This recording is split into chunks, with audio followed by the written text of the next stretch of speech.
มันไม่ดีนะเราเห็นปะ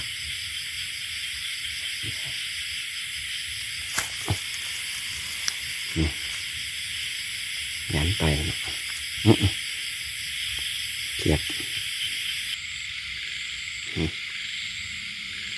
ก็ได้บ่ร้ายเนาะ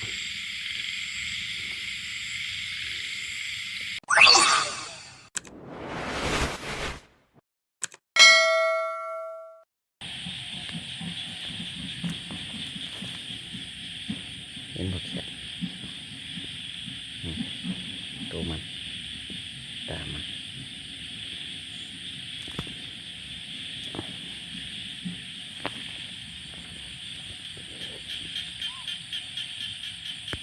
กี่มันเลยตัวนึง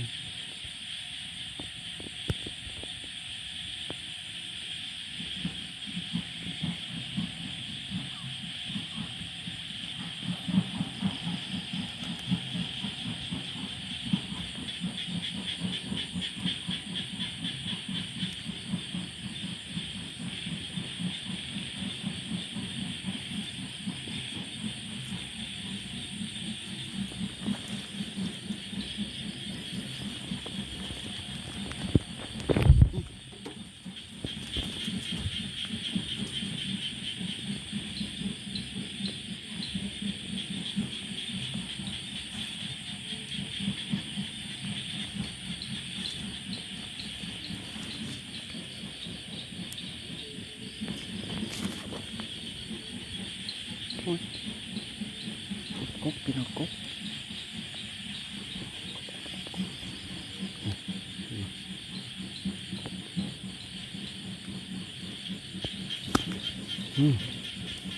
กบจะมีกบแล้วพี่น้องมันเขียดกบหน่อยโอ้หลุดไปซะเลย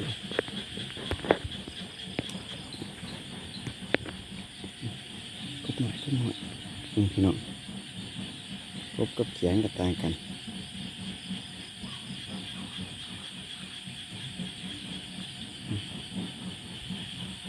กำลังคำพี่น้องกำลังคำ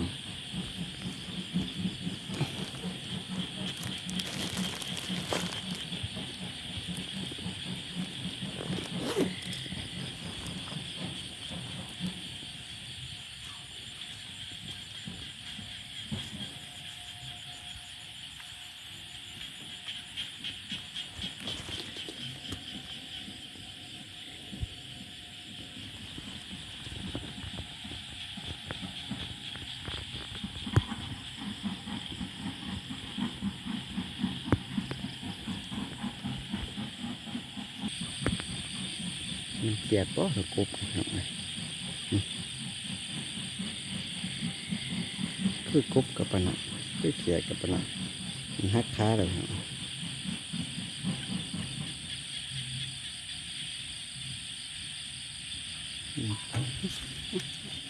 กบนี่เนาะเขียดมรกบเขียดร่วมสมบูรณ์พี่น้องเลย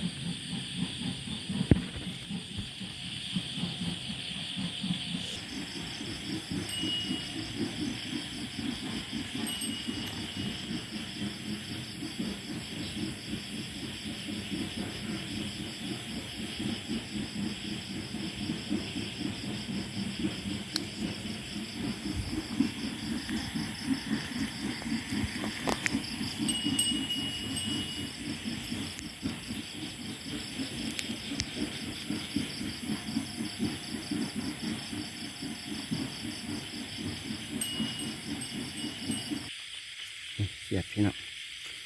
เขียดดีแน่เลยพี่น้องนี่มา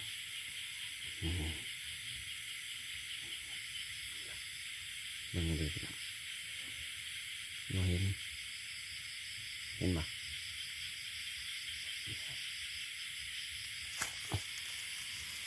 นี่ยันไปนะเขียด มันเงี้ยงโค้มใส่จังเห็นพี่น้องนี่เด็ดพูนตัวนึง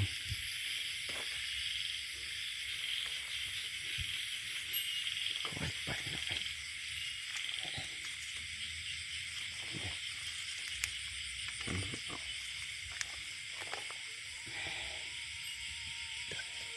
ไปแล้ว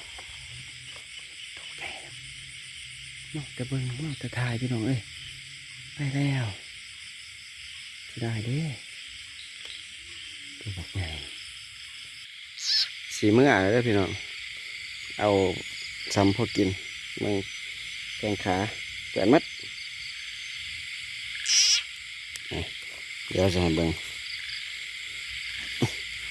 โอ้ย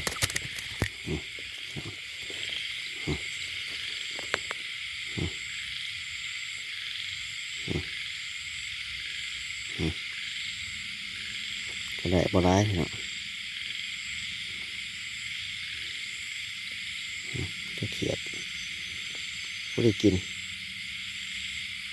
ก็มีแล้วพี่น้องถึงเมื่อก่อนเดี๋ยวเมื่อจะถอดออกใช้กระคุให้เบิ่งพี่น้องมาเพื่อนนะพี่น้องโอ้ยได้ทำเอาทำพวกกิน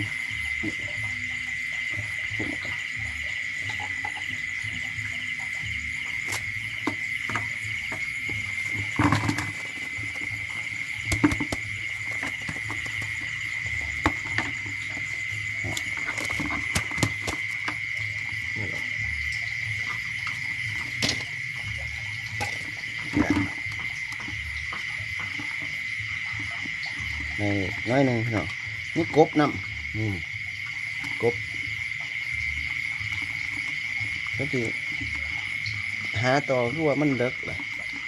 เอาซ้ำพ่อกินพี่น้องเอาเป็นว่าคลิปนี้กับศิลาพี่น้องวันนี้ช่างหนีเลยทายกับบอยาคักแน่พี่น้องเพราะว่ามือหนึ่งทายอะไรกับมือหนึ่งผูกเขียดมันอาจจะมั่วเนี่ยแต่ว่ากับไรเขียดช่างหนีพี่น้องทายพี่น้องกันเบิ่งวิธีคนลาวไว้พอกันคลิปใหม่พี่น้องบ๊ายบาย